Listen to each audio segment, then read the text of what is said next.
নমস্কার আমার প্রিয় দিদি বোনেরা বন্ধুরা, রিয়েল ব্লগার মাম্পি চ্যানেলে সবাইকে স্বাগত। যে যেখান থেকে আজকের ব্লগটি দেখছো সবাইকে অনেক ধন্যবাদ আর ভালোবাসা জানিয়ে আজকের ভিডিওটি শুরু করছি। আজকে শনিবার, সকাল এখন 8টা বাজে। বিগত কয়েকদিন যাবৎ কি হয়েছে, ঘর গোছানোটা কি আমার নেশা হয়ে গেল নাকি কাজ করার চিন্তা জানি না। সকালে তাড়াতাড়ি ঘুমটা ভেঙে যায়, ঘুম ভেঙে গেলে আর শুয়ে থাকতে ইচ্ছে করে না, তো একা একাই উঠে এগোর ওগোর করতে থাকি। তার সাথে একটু তো এক্সারসাইজ করার এখন টেনশন থাকেই। তো আজকেও তাই করেছি, আর 1 কাপ কড়া করে চা করেছি। চা করে চাটা খেয়ে তোমাদের দাদা দেখি উঠে গেছে, উঠে বলছে যে আজকে তাড়াতাড়ি বেরোতে হবে, তার সাথে কি কি বাজার হবে বলে দাও। তো আজকে বললাম বাজারঘাট কিছু করতে হবে না, যা আছে তাই রান্নাবান্না করব। আর এদিকে এখন এই যে ঘরটা গুছিয়ে নিচ্ছি। এখন না আগের মতো আর চাপ নিই না, আগে প্রচুর চাপ নিয়ে নিতাম, মানে আমাকে প্রত্যেক দিন সব কিছু ক্লিন করে রাখতেই হবে। এখন সেটা করি কিন্তু একটু স্মার্ট ওয়েতে। সকালে উঠে যেটা মনে হচ্ছে একটু নোংরা হয়ে গেছে সেটা ক্লিন করে একটুখানি গুছিয়ে নেই। তো সেভাবে করলে দেখলাম বেশি সময় লাগছে না। আর এখন না রাতেবেলাও আমি চেষ্টা করি যে এই কাপড়গুলো একটু গুছিয়ে রাখার, আয়ুষ্মানকে পড়াতে পড়াতে কিছু কাজ যদি আমি সেরে নিতে পারি, সেটা করে দেখছি যে না, ঘরটা বেশ গুছিয়ে রাখা সম্ভব হচ্ছে আর আমার অতটা চাপ হচ্ছে না। কারণ দুপুরবেলা কিছুটা সময় নিজেকে আমাকে এখন দিতেই হয়, কারণ শরীরটার দিকেও তো চিন্তা করতে হবে, তাই না? তো এখন দেখো, এই তো ড্রয়িং রুমটা সেদিন তোমাদেরকে কিছুটা গোছানো দেখিয়েছিলাম, বাকিটা আর গোছানো হয়ে ওঠেনি আসলে। রেখেছিলাম এভাবেই, কিন্তু ওই যে একটু জিনিসপত্র এদিক ওদিক করতে হবে, সেটা আর করতে পারিনি। তো সময় বের করে করে করছি, অত ব্যস্ততা নেই, থাকবো তো এই ঘরেই, তাই না? এখন যেহেতু এসেছি বেশ অনেক দিনই থাকতে হবে। আর আমি যখন যেই বাড়িটাতে থাকি, আমি সেটাকে কিন্তু নিজের মনে করেই থাকি, শুধুমাত্র যত্নের দিক দিয়ে নয়, সব কিছুর দিক দিয়ে আমি মনে করি এটা আমারই ঘর। কারণ আমাকে তো আর ফ্রিতে থাকতে দিচ্ছে না, তাই না? আর তার সাথে আমার প্রত্যেকটা জিনিস, আমার সংসারটাকে সবসময় চেষ্টা করি একটু সুন্দর করে গুছিয়ে রাখার। তো সকাল সকাল ঘরটা ক্লিন থাকলে মনটা ভালো লাগে, তারপরে বাকি কাজগুলো ধীরে সুস্থে করা যায়। গত দিনে যে ঘটনাটা ঘটেছিল ভিডিওতে তোমরা দেখেছিলে, আমার ঠাকুর ঘরে লক্ষ্মী প্যাঁচা এসেছিল, সেটাতে তো আমি তোমাদের প্রচুর প্রচুর কমেন্ট পেয়েছি। তোমরা বলেছো যে খুব ভালো হবে, এটা অনেক শুভ। আর যারা শুনেছে দেখেছে তারা সবাই বলছে আমার যে কি ভালো লাগছে সেই ঘটনাটার পর থেকে। আমি জানি না যে কি ভালো হবে, কতটা ভালো হতে চলেছে আমার সংসারে, কিন্তু একটা পজিটিভ ভাইবস আমার মধ্যে চলে এসেছে জানো। তারপর থেকে আমার মনটা খুব ভালো আছে। আমি তো সবসময় ঠাকুরকে ডাকি, দেখো মানুষের জীবন থাকলে বিপদ আসবে, তারপরে বিভিন্ন ঝড় ঝাপটা আসতেই পারে, সেটা খুবই স্বাভাবিক, সেটা নিয়ে আমি খুব একটা চিন্তিত কখনোই নই। তো আসলে সেই ঝড়টাকে থামিয়ে দেওয়ার মতো তো একটা শক্তি দরকার। আমি যার জন্যে ভগবানের কাছে সবসময় প্রে করি, ভগবান যেন আমাকে সেই শক্তিটা সবসময় দেন। তো সেই ঘটনাটার পর থেকে খুব ভালো লাগে, আমরা খুব পজিটিভ এই বাড়িটাতে ফিল করছি। সত্যি কথা বলতে এখানে আসার পরে মনে হচ্ছে সব ভালো হবে। মাঝখানে যেমন একটুখানি গিয়েছিল আপস অ্যান্ড ডাউনস, তোমরা যারা প্রথম থেকে আমার ব্লগগুলো দেখেছো জানো যে এই বিগত কিছুদিন যাবৎ আমি ভীষণ আপসেট ছিলাম, সব কিছু মিলিয়ে বলতে গেলে খুব একটা ভালো ছিলাম না। কিন্তু এই বাড়িটাতে আসার পর আমি এখন আগের থেকে অনেকটা ভালো আছি। আবার খুব ভালো আছি ভালো আছি বলতে নেই, কারণ আমার মা আবার বলেন নিজের মুখের কথা নিজেই লেগে যায়, আসলে হয় না, নজর লাগার একটা ব্যাপার থাকে। তো আমি আবার ভালোটাকে এত ভালো বলে ফেলি, মাঝে মাঝে আমার নিজের নজর নিজেরই লেগে যায়। তো সকালবেলা সোফাটা আর ড্রয়িং রুমের কিছু অংশ গোছানো বাকি ছিল, সেগুলো করেছি। আজকে ডাইনিং টেবিলটা গুছিয়ে নেব। জানো তো একটা মজার কথা, এই বাড়িতে যখন এসেছিলাম একটা একটা করে জিনিসপত্র গুছিয়ে নিচ্ছিলাম, তখন আমার ভাই ছিল, ভাইকে বলেছিলাম আমার ডাইনিং টেবিলটা একটু গুছিয়ে দে। তো ও তো দেখে আমি কি করে ঘর গোছাই, তো এই তো ও এটা নিজের হাতে গুছিয়ে রেখে গিয়েছিল। তো তারপর থেকে আমার আর এটা অর্গানাইজ করা হয়নি, করব করব ভাবছিলাম। তো আজকে ভাবলাম ডাইনিং টেবিলটার কভারটা একটু চেঞ্জ করতে হবে।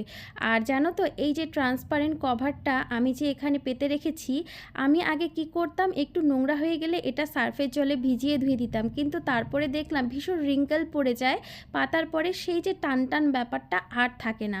তো এখন এই যে আমি যে লিকুইডটা বানাই ঘরে, তো এই ক্লিনিংটা দিয়ে এটাকে ভালো করে মুছে নেব। এই ক্লিনারটা আসলে এত এফেক্টিভ না, কি বলবো। বলবো। তো এই বুদ্ধিটা আমার আগে কেন আসেনি আমি জানি না। আর তোমাদের দাদা ভীষণ বোকার মতো একটা কাজ করে, ওকে যদি কখনো কোনো খাবার একটু সন্ধেবেলা বলি একটু গরম করে নিয়ে আসতে বা রাতের দিকে, দিনের বেলাতেও খুব একটা আর কি সময় পায় না, ও কি করে ডাইরেক্ট এনে এই তো এই ট্রান্সপারেন্ট কভারটার ওপরে রেখে দেয়। তো যার জন্য কিছু কিছু অংশ দেখেছি একটু রিঙ্কেল পড়ে গেছে। তো আর কি করা যাবে, তো এখানে খুব ভালো করে টেবিলের ওপরই কভারটাকে ক্লিন করে নিলাম, বুদ্ধিটা কিন্তু ভালো পেয়েছি। তো এখন এই তো ক্লিন করা হয়ে গেল। আমার অনেক বোনেরাই আমাকে প্রত্যেক দিন ভিডিও দেওয়ার অনুরোধ করেছো। তো তোমাদেরকে বলি, চাইলে যে আমি দিতে পারি না তা নয়, আমি চাইলে দিতেই পারি, কিন্তু প্রত্যেক দিন ব্লগ দিলে তো হবে না, ব্লগগুলো দেখতেও হবে, তাই না? আমার ভিউয়ার্স যারা আছে তারা একদম হাতে গোনা বলতে পারো, কারণ আমি বহু দিন থেকে ইউটিউবে কাজ করছি। তো প্রথম থেকেই খুব একটা যে আমার ভিডিওগুলো সবাই দেখতে পছন্দ করে তা কিন্তু নয়, অপছন্দও যে করে তা বলবো না, পছন্দ করার মানুষও প্রচুর। কিন্তু ওই যে হয় না, যারা বেশি ক্যামেরার সামনে এসে কথা বলে, হয়তো অনেক গল্প করে, তাদের ব্লগগুলো আমি দেখেছি প্রচুর ভিউ হয়, কিন্তু এত কাজকর্ম বা এত গোছগাছ বেশিরভাগ মানুষই দেখতে পছন্দ করে না, এটা ভীষণ স্বাভাবিক। তো দেখতে পছন্দ করে না জন্য সেরকম আর কি ভিউয়ার্সরাও দেখে না। তো সেই বুঝেই আমি একদিন পর পর ব্লগ দেই, যে যারা দেখে অন্তত পক্ষে একটা দিন সময় নিয়ে ব্লগগুলো দেখবে। তো যার জন্যে আর রোজ ব্লগ দিই না, রোজ ব্লগ দিলে ওই সকাল থেকে রাত পর্যন্ত আমার রেগুলার যা যা করছি সেগুলোই আমি দেখাবো, সেটা হয়তো আরও পছন্দ না হতে পারে। আর এই জিনিসগুলো মিলেমিশে আসলে একটু ধীরে সুস্থেই কাজটা করি। তারপরেও তোমরা কমেন্টে আমাকে অনেকেই বলেছো যে রেগুলার ব্লগ দেওয়ার জন্য বা অনেক কিছু ব্লগের মধ্যে দেওয়ার জন্য। তো আমাকে তোমরা জানিও যে তোমরা কী ধরনের ব্লগ দেখতে পছন্দ করো, বা হয় না ব্লগের মধ্যেও তো অনেক ভাগ আছে। তো যাই হোক, তোমাদের কমেন্টের অপেক্ষায় থাকবো। আর এদিকে দেখো ডাইনিং টেবিলটা ক্লিন করে নিলাম, আর তোমাদের দাদা সকালবেলা বলেছিলাম যে বাজার করতে হবে না, তো কিছু ফল নিয়ে এসেছিল। আর সকালবেলা আসলে ওই ঠাকুরের জন্য ফুল আনতে যাওয়া হয়, তো যার জন্য ওই ফলটাও আনা হয়। আর আয়ুষ্মান কিন্তু ফল খেতে পছন্দ করে, ও আবার হয় না অনেক বাচ্চা ফল খেতে ঝামেলা করে, ওর সেই ঝামেলাটা আর নেই। তো দেখো গোছানোটা আমার কেমন হয়েছে। তো আমার চোখে তো ভালোই লাগছে। আর সত্যি কথা বলতে ওই নতুন নতুন কিছু ডাইনিং টেবিলের জিনিস কিনবো। এখন না ঠান্ডার মধ্যে সন্ধ্যেবেলা খুব একটা মার্কেটে বেরোনো হয় না, তার জন্য যাওয়াও হচ্ছে না। আর এখন কিন্তু খুব একটা বেশি বেলা হয়নি, 9:30টার মতো বাজে, আমার কিন্তু ঘরের কাজ কমপ্লিটলি শেষ হয়ে গেছে, শুধু রান্নাটা বাকি আছে। আর এদিকে আমার ছেলে এখনও ঘুম থেকে ওঠেনি, ওকে আমাকে ঘুম থেকে তুলতে হবে। তো এই তো মেথি শাকগুলো গতদিন নিয়ে এসেছিল, এগুলো প্লাস্টিকের মধ্যেই ফ্রিজে রেখে দিয়েছিলাম, এখন একটা একটা করে বেছে নিলাম, এর মধ্যে আলু বেগুন দিয়ে তারপরে ওই রসুন একটু থেতো করে দেব, কারণ মেথি শাকের নিজের যে একটা সুন্দর ফ্লেভার সেটাতেই ভালো লাগে, তার সাথে বেশি মশলা বা কোনো কিছু অ্যাড করার খুব একটা প্রয়োজন হয় না। আর ঝালের জন্য একটু কাঁচা লঙ্কাও দিয়ে নেব। তো শাকটা এদিকে রান্না হতে থাকবে, অন্যদিকে আবার ছেলেকেও তুলে দিতে হবে। তো আজকে দুপুরে রান্নাবান্না বলতে এই হবে, মেথি শাক আর ফুলকপি আলু দিয়ে ডিমের ঝোল, কারণ এটা খেয়েই তোমাদের দাদা বেরিয়ে যাবে, ও তো আর সারাদিন আসবে না, আমরা মা আর ছেলে। বাবা, তুমি উঠবা না? উঠবে না? তুমি উঠবে না আজকে? ও তো 10টা বেজে পার হয়ে গেল, কি ঘুমো ঘুমো দিচ্ছে আজকে, বাবারে বাবা।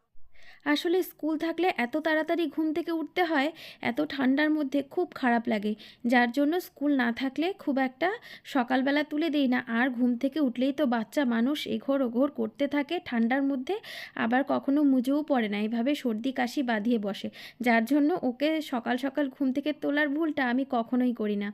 আর বেশি বেলা করেও আবার শুয়ে থাকাটা ঠিক না, কারণ আবার বাচ্চা মানুষ খালি পেটে থাকলে পিত্তি পড়ে যাবে।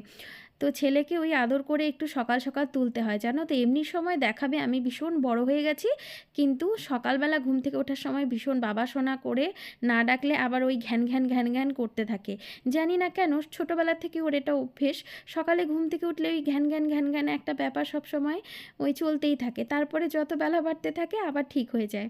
তো যাই হোক, এদিকে আমি চলে এসেছি রান্নাঘরে, ওর বাবাকে দায়িত্ব দিয়ে এসেছি ছেলেকে তুলে একটু ব্রাশটা করে দেওয়ার। আর এদিকে দেখো জিরে ফোড়ন দিয়ে ফুলকপি আর আলুটা একটু ভাপে রেখেছিলাম, দিলাম, ভালো করে কষিয়ে নেব মশলাটা দিয়ে, তারপরে রান্নাটা করে নিচ্ছি। তো এই দুপুরবেলা এটা দিয়ে আমাদের হয়ে যাবে। আর রাত্রেবেলা না, শীতকাল তো একটু বড়া ভেজে নিলে খেতে খুব ভালো লাগে, বা তার সাথে একটু হয় না, একটু বেগুন বড়া দিয়ে নিলাম, বা ওই শীতকালে বিভিন্ন ধরনের রাত্রেবেলা একটা যদি আইটেম করে নেওয়া যায় গরম ভাতের সাথে, ধনেপাতা বাটা বা বেগুন ভাজা, তাহলেই কিন্তু রাত্রেবেলাটা হয়ে যায়। তো যা রান্না করলাম যদিও রাতের জন্য থেকে যাবে, তারপরেও রাতে কিছু না কিছু টুকটাক শীতকালে করি। তো এদিকে দেখো রান্নাবান্নাটা হবে, আর এতক্ষণ পর্যন্ত যদি তোমরা আমার ব্লগটা দেখে থাকো, আজকের ব্লগটা ভালো লেগে থাকলে কিন্তু একটা লাইক করে দিও প্লিজ। আর যদি তোমরা চাও ইউটিউবে আমি একটুখানি জায়গা করে নিই, তাহলে আমার চ্যানেলটা তোমরা সাবস্ক্রাইবও করে দিও। আর তোমরা যখন ভিডিওগুলো লাইক করো আর চ্যানেলটা সাবস্ক্রাইব করো, আমি কিন্তু ভিডিও করার মোটিভেশন আরও বেশি বেশি করে পাই।